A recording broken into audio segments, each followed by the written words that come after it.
Hello, welcome back to my channel. Mukhi learning channel में एक बार फिर आपका हार्दिक स्वागत है। आज के हमारा टॉपिक है NPS versus UPS. NPS mean national pension scheme और यूनिफाइड पेंशन स्कीम। जब से pension fund regulatory and development authority ने 19/3/2025 को यूपीएस का गजट नोटिफिकेशन जारी किया है, तब से जो 23 लाख सेंट्रल गवर्नमेंट एम्प्लॉइज हैं वो कंफ्यूजन में हैं कि क्या वो एनपीएस को ऑप्ट करें या यूपीएस को, क्योंकि इसमें ये कंडीशन है। और पहली बात तो ये 3 महीने के अंदर ही जो एम्प्लॉई हैं उनको 3 महीने के अंदर ही अपनी ऑप्शन अपने डिपार्टमेंट में सबमिट करना है। और जो वो एक बार इन दोनों में से ऑप्ट कर लेंगे वो कभी भी दोबारा चेंज नहीं होगा इसमें। इसलिए ये जो है ये बड़ा समझदारी का काम है। कहीं ऐसा ना हो, वो कहते हैं ना कि एवरी पैसा मैटर्स, हर एक पैसे की वैल्यू है। तो इस चीज को हमने ध्यान से समझना है। तो इसी टॉपिक को आज हम डिटेल में समझेंगे कि एनपीएस में क्या है और यूपीएस में क्या है। एक ये फॉर्मेट है, इसके थ्रू हम समझेंगे। Let us start. First of all है ये है फीचर, और ये है एनपीएस, ईपीएस, यूपीएस। अब पहला है सबसे पहले एलिजिबिलिटी कि इस मतलब इसके अंदर एनपीएस में कौन एलिजिबल है और यूपीएस में कौन है। एनपीएस में एलिजिबल है all citizen including NRI age up to 70 year. कि नेशनल पेंशन स्कीम के अंदर जो कॉर्पोरेट सेक्टर है, अनऑर्गेनाइज सेक्टर है, वो सारे एम्प्लॉय, पहले इसकी एज थी 18 से 60, अब इसको इंक्रीज कर दिया गया 18 to 70। तो वो लोग भी इसमें शामिल हो सकते हैं नेशनल पेंशन स्कीम में। अब जो यूपीएस है, यूनिफाइड पेंशन स्कीम, इसमें केवल सेंट्रल और स्टेट गवर्नमेंट के एम्प्लॉय एलिजिबल है। वो एम्प्लॉय जो ऑलरेडी एनपीएस में जिनकी एनरोलमेंट हो रखी है पेंशन। अब पेंशन जो है मार्केट लिंक्ड है, एनपीएस के अंदर मार्केट लिंक्ड है। अब मार्केट लिंक्ड क्या है कि जैसा कि आपको पता है, जो एनपीएस के अंदर जो लोग थे उनको at the time of retirement 60% जो है कैश मिलता है, और जो 40% है वो उनको एन्युटी में डिपॉजिट करवाना होता है, जिससे उनकी पेंशन आएगी। तो ठीक उसी तरह से जो एनपीएस जिन्होंने ऑप्ट कर रखा होगा, तो वो 60% तो at the time of retirement मिलेगा, और जो 40% है वो एन्युटी में इन्वेस्ट करेंगे। जिस स्कीम को भी ऑप्ट करेंगे अकॉर्डिंग टू मार्केट में तो फ्लक्चुएशन होती रहती है, कभी अप डाउन, तो वो डिपेंड करता है कि उनकी पेंशन उस हिसाब से ही आएगी, कोई मतलब अनसर्टेनिटी है। और इसके अंदर यूपीएस के अंदर 50% after 25 year, proportional 10 to 25 year. अब इसके अंदर क्या है कि जिस एम्प्लॉय ने 25 साल की सर्विस, क्वालिफाइंग सर्विस है, उसको जितनी वो लास्ट 12 मंथ के अंदर जो बेसिक पे ड्रॉ की है उसका जस्ट 50%। सपोज किसी एम्प्लॉय की लास्ट बेसिक पे drawn during the last 12 month 25,000 plus DA. अब डीए आजकल तो ऐसे 53 है, तो हम इसको राउंड ऑफ में लें तो 25 37,500 उसकी जो है वो पेंशन बन गई, मंथली पेंशन। और यदि उसकी क्वालिफाइंग सर्विस कम है, 25 साल से कम है, यानी कि 10 to 25 है, इन द प्रोपोर्शनेटली उतना उस अनुपात से वो अमाउंट कम हो जाएगा। फॉर एग्जाम्पल किसी मान लो 18,000 बेसिक है, तो रफली मैंने एक अलग से वीडियो भी बनाया था कि विद इन सेकंड आप अपनी पेंशन जो है मंथली पेंशन कैलकुलेट कर सकते हो। यदि आपको 16,000 बेसिक पर चल रही है तो 16,000 को ही पेंशन समझना है, यदि आपकी क्वालिफाइंग सर्विस 25 साल की है तो इस हिसाब से जितनी उसकी कम है प्रोपोर्शनेटली उतना अमाउंट कम होता चला जाएगा। नेक्स्ट है हमारा family pension based on selected option. अब जो एनपीएस के अंदर जो लोग हैं, जो उन्होंने मतलब पेंशन वाली स्कीम ऑप्ट की होगी, अकॉर्डिंगली उस हिसाब से उनकी वो मिलेगी, फैमिली पेंशन मिलेगी। जो उन्होंने स्कीम ऑप्ट की होगी उस हिसाब से उनको फैमिली पेंशन मिलेगी। लेकिन ऑन द अदर हैंड इसके अंदर जो है यूपीएस के अंदर 60% ऑफ एम्प्लॉय पेंशन, जितनी पेंशनर जो एम्प्लॉय था जितनी वो पेंशन ड्रॉ कर रहा होगा उसका 60%। सपोज कोई एम्प्लॉय जो है 20,000 पेंशन ले रहा था तो उसका 60% कितना हुआ? 12,000। सिंपल सी बात है, यदि 20,000 ले रहा था तो 60% हो गया उसका 12,000। नेक्स्ट है हमारा मिनिमम पेंशन एज पर कॉर्पस एकोमुलेटेड, जितना पैसा उसकी उसमें इकट्ठा हुआ है उसके बेस पे उसको मिनिमम पेंशन मिलेगी। ठीक। नेक्स्ट है कि यूपीएस के अंदर क्या प्रोसीजर है?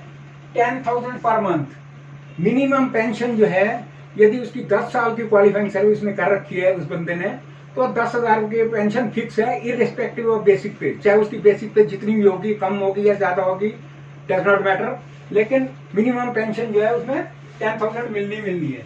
नेक्स्ट है employees contribution 10% of basic pay plus DA.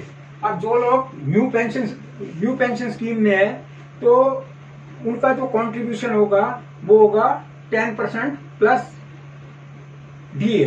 ठीक इसी तरह से इसमें भी यूपीएस में भी यही है, 10% of basic pay plus DA, no change, दोनों में सेम है। लेकिन यहाँ पे है गवर्नमेंट कंट्रीब्यूशन।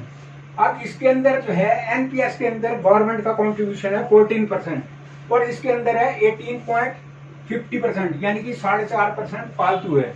अब यहाँ पे सारा पेच अटक जाता है कि अब ये जो एनपीएस के अंदर का जो हम एनपीएस को डिस्कस करते हैं 10 और 14, यानी कि जो एम्प्लॉई एनपीएस ऑप्ट कर रखे हैं उनका 24% जो अमाउंट है 24% उनके पर मंथ उनके अकाउंट कंट्रीब्यूशन है न्यू पेंशन स्कीम में वो है 14%।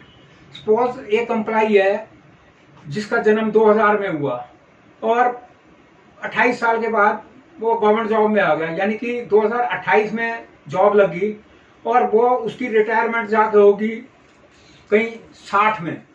अब जब 60 में होगी तो 32 साल उस बंदे ने नौकरी करी, 32 साल के अंदर सपोज उसने 10,000 रुपये महीना अपना कंट्रीब्यूशन है उसका और उसके बाद 14% गवर्नमेंट का कंट्रीब्यूशन है, तो इन दोनों को प्लस करके उसके ऊपर इंटरेस्ट लगेगा और वो जब 32 साल के बाद उसका कई करोड़ों में होगा। जब कई करोड़ में होगा तो उसका जो है वो 60% उसको इमीडिएटली कैश मिल जाएगा। यहाँ पे समझने वाली बात है कि हमेशा जो कैश इन हैंड होता है उसकी बड़ी वैल्यू होती है। जब वो कई मान लो 5 करोड़ उसका इकट्ठा हो गया, 5 करोड़ का उसको जो है इमीडिएटली 3 करोड़ इमीडिएटली मिल जाएंगे 32 साल की नौकरी में। बट नेचुरल है कि इतना ही अमाउंट बनेगा यदि वो मान लो मिनिमम 10,000 का भी कंट्रीब्यूशन कर रहा है, तो इस हिसाब से एकदम से उसको हैंडसम 60% कैश मिल जाएगा और जो 40% है वो एनवीटी में इन्वेस्ट करेगा जिससे उसको मंथली पेंशन आएगी। और एनवीटी के अंदर ऐसी भी स्कीमें हैं जिसके अंदर डेथ के बाद पूरा 40% का मतलब स्पाउस को, वाइफ वगैरह को, जो पीछे फैमिली मेंबर है उनको पूरा पैसा ही वापस मिल जाता है। ऐसी भी मतलब उसमें एन्युटी में स्कीमें हैं। तो इसका मतलब ये हुआ उसको 60% तो उसने रिटायरमेंट पे ले लिया और 40% उसको जब मिल गया तो उसका क्या है, वो तो पूरा पैसा ले गया और सारा कैश आ गया। उसके बाद 60% उस टाइम आ गया और यदि डेथ हो गई तो 40% वो भी आ जाएगा। अब बात आते हैं हम इसके ऊपर यूनिफाइड पेंशन स्कीम में। अब इसके अंदर क्या है कि जो गवर्नमेंट का कंट्रीब्यूशन है वो है 18.50, यानी कि उससे 4.50% ज्यादा। अब यहाँ पे समझने वाली बात है कि जो एम्प्लॉय का कंट्रीब्यूशन है वो 10% है और मैचिंग कंट्रीब्यूशन गवर्नमेंट का भी 10% है, जो कि corpus fund which refer to pension fund, वो दोनों को मिला के उसके बाद 8.5% जो है वो गवर्नमेंट बनेगा, जिसको पूल्ड वो कॉर्पस फंड कहा गया है। तो उसमें प्लस वो सारा फंड इकट्ठा होगा, वो एक्यूमुलेट होगा और उसी में से ही गवर्नमेंट जो है पेंशन देगी। जो एम्प्लॉय यूपीएस को ऑप्ट करेंगे वो जो 28.5% अमाउंट इकट्ठा हो रहा है बेसिक पे का, वो सारा उसी में से ही मंथली पेंशन और देयर आफ्टर फैमिली पेंशन मिलने वाली है। तो सारा नेटशेल में इफेक्ट यही असर निकल जाता है। इसके दोनों में डिफरेंस यही आ जाता है कि जो एनपीएस का जो पैसा है वो एम्प्लॉय का अपना पैसा है, उस पर एम्प्लॉय का पूरा कंट्रोल है। 60% तो वो जब ले लेगा और 40% की वो एनवीटी लेगा, यानी कि 40% भी उसके पास हाथ में है और 60% भी हाथ में है। और ऑन दी अदर हैंड यहाँ देखें तो यहाँ सिर्फ जो गवर्नमेंट एम्प्लॉय है उसके हाथ में सिर्फ पेंशन के अलावा कुछ नहीं है। जो मंथली पेंशन उसको मिलनी है या उसके बाद फैमिली पेंशन मिलनी है वो वही उसके हाथ में है, बाकी उसके हाथ में कुछ नहीं है। ये पॉइंट बड़ा डीपली समझने वाला है, क्योंकि जो पैसा इन हैंड है, और फिर किसी की लाइफ का कोई पता नहीं, क्या पता कोई कितना जीज है, जो लंबी, ये तो कह नहीं सकते कि जो पेंशन ले रहे हैं वो 100 साल तक जिएंगे, क्या पता क्या होने वाला है। तो नेक्स्ट मतलब नेक्स्ट में ये है कि जो हमारे पैसा हाथ में है उसकी वैल्यू है, उसके बाद आगे फ्यूचर क्या होगा ओनली गॉड नोज। तो ये यहाँ पे डिफरेंस था जो कि बड़ी समझने वाला पॉइंट है, वो मैं समझता हूँ कि क्लियर हो गया होगा। फिर भी आप मतलब थिंक इट ओवर कि क्या ठीक है। तो नेक्स्ट है यहाँ पे हमारा इन्फ्लेशन इंडेक्स। अब इन्फ्लेशन इंडेक्स क्या है? महंगाई। ये तो बट नेचुरल है कि महंगाई तो बढ़ती आई है और बढ़ती चली जाएगी। अब जो इसके अंदर एनपीएस के अंदर है, इसमें ऐसा कोई प्रोविजन नहीं है। जो उसने एन्युटी ऑप्ट कर रखी है उसके ऊपर फिक्स पेंशन है, चाहे महंगाई बढ़े या घटे वो तो वही की वही मिलने वाली है, उसमें कोई चेंज नहीं होने वाला। ऑन द अदर हैंड यदि ये यूपीएस में हम देखें तो यूपीएस में हमें जैसे ही महंगाई बढ़ेगी डी यहाँ पे डी आर आएगा, डीएनएस रिलीफ होगी, ना कि डी आएगा।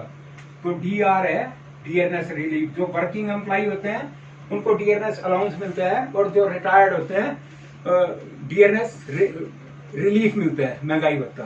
तो ये फंडा क्लियर हो गया होगा। तो इसमें इन्फ्लेशन इंडेक्स कोई नहीं है, इसमें है। अब नेक्स्ट है लम्प सम अमाउंट। इसमें एनपीएस के अंदर ऐसा कोई प्रोविजन नहीं है लम्प सम अमाउंट का। वहां तो जो आपको वही 60% कैश मिल गया at the time of retirement, उसके बाद बाकी आपने 40% इन्वेस्ट कर रखा है। अच्छा, अब हम आते हैं कि यूपीएस के अंदर क्या है। 1/10 of basic pay plus DA for every half yearly.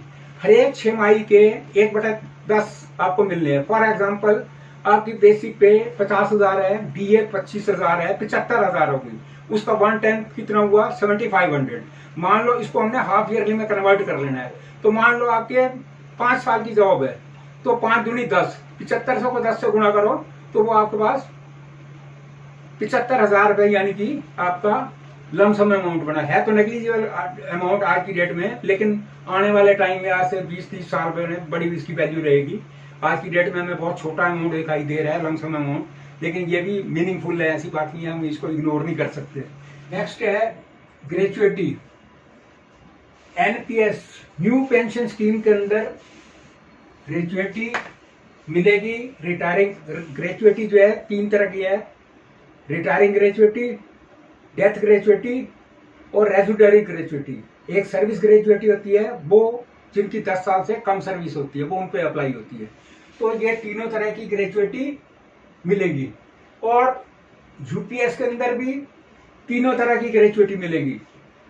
मान लो डेथ ग्रेचुइटी जो है, यदि सर्विस 1 साल से ज्यादा है और 5 साल से कम है तो उसको मिलेगा 2 मंथ एमॉल्वमेंट्स। यानी कि मान लो जैसे बेसिक पे है 50,000, डी है 25,000, 75,000, तो 2 महीने के हो गए सीधे 1.5 लाख।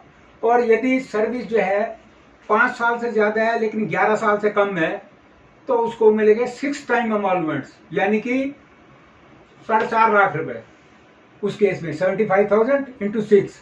और यदि डेथ जो वो है सर्विस जो है लेंथ ऑफ सर्विस 11 साल से ऊपर है और 20 साल से कम है तो उस केस में मिले 12 टाइम एमॉल्वमेंट्स, यानी कि 75 को 12 से गुणा करेंगे तो 9 लाख रुपए। तो और यदि लेंथ ऑफ सर्विस 20 साल से ऊपर है तो half month salary for every completed half yearly. Maximum जो पेमेंट होनी है वो 16.5 महीने की होनी है और अमाउंट है 25 लाख रुपए। Maximum service for full pension. Full pension को अवेल करने के लिए मैक्सिमम सर्विस जो है वो 25 साल की चाहिए, जिसके अंदर लास्ट 12 मंथ के अंदर जो बेसिक पे ड्रॉन किया उसका 50% वो उसकी पेंशन होगी, 50% प्लस डीए 25 साल की क्वालिफाइंग। और यदि कम है तो प्रोपोर्शनेटली वो अमाउंट कम होता चला जाएगा। नेक्स्ट है minimum service to get pension. Minimum कितनी सर्विस चाहिए? वो चाहिए 10 साल की। 10 साल की यदि आपकी सर्विस है तो you are eligible for pension. NPS के अंदर ऐसा कोई प्रोविजन नहीं है। मैं फुल फॉर्म में जनरल प्रोविडेंट फंड, ना न्यू पेंशन स्कीम में अप्लाई होता है ना यूपीएस में। जनरल प्रोविडेंट फंड अप्लाई होता है वो लोग जिनकी अपॉइंटमेंट 31/3/2003 की है, 3 से पहले की है, वो लोग, उनका जीपीएफ कटता है, वो अलग स्कीम है, वो इन पे जीपीएफ का नहीं है, दोनों में।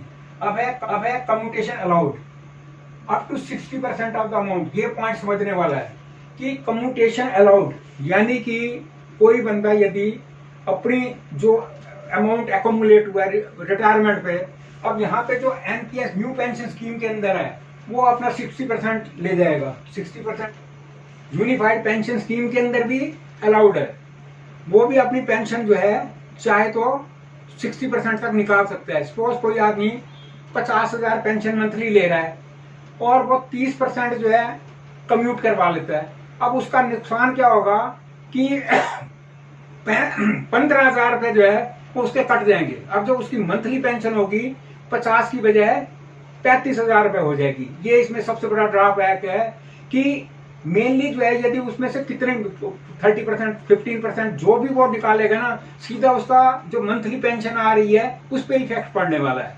तो इसलिए ये बड़ा समझने वाला पॉइंट है। और जबकि उसके अंदर जो है मान लो उसका 1 करोड़ है, 60% निकालेगा, 60 लाख एकदम से उसके हाथ में आ जाएंगे। लेकिन यहाँ ऐसा कुछ नहीं है, यदि वो निकालेगा तो सफरर भी वो है, वो मंथली पेंशन उसकी अकॉर्डिंगली रिड्यूस हो जाएगी। नेक्स्ट है इन्वेस्टमेंट रिस्क। इन्वेस्टमेंट रिस्क क्या है? जोखिम। इसमें जोखिम तो कुछ है ही नहीं। इसके अंदर न्यू पेंशन स्कीम के अंदर यदि उसने कहीं इन्वेस्टमेंट की है तो उसका रिस्क है, क्योंकि मार्केट जो है हमेशा फ्लक्चुएट होती रहती है, अप एंड डाउन होता रहता है। तो हो सकता है हायर अभी कई बार 9 to 15% तक भी चला जाता है और कई बार उससे भी 6% भी आ जाता है। तो वो इसमें हायर रिस्क इन्वॉल्व है, जबकि यूपीएस में ऐसा कुछ नहीं है, वो तो फिक्स है पेंशन और महंगाई भत्ता भी मिलता रहेगा इसमें, इसलिए कोई ऐसा इन्वेस्टमेंट रिस्क नहीं है। अब है पोटेंशियल रिटर्न, संभावित वापसी। इसमें क्या है? हायर है। मान लो मार्केट फ्लक्चुएट कर गई तो ज्यादा आ गया, तो इसलिए इसमें अप एंड डाउन है, अनसर्टेनिटी है। और वेयरएज इसमें लोअर है, इसमें तो कोई है ही नहीं, वही का वही फिक्स अमाउंट है। डीए बेसिक पेंशन फिक्स हो गई, उसके बाद डीए की इंस्टॉलमेंट आती रहेगी, इसमें कोई रिस्क है ही नहीं। अब यहाँ पे ये पॉइंट आ रहा है बीआरएस, वॉलंटरी रिटायरमेंट। अब इसके अंदर तो है ही नहीं, कोई भी जिसने एनपीएस ऑप्ट कर रखी है वो कभी भी चाहे अपनी नौकरी को छोड़ के चल सकता है, उसके अंदर कुछ है ही नहीं, बीआरएस अप्लाई नहीं होता यहाँ तो।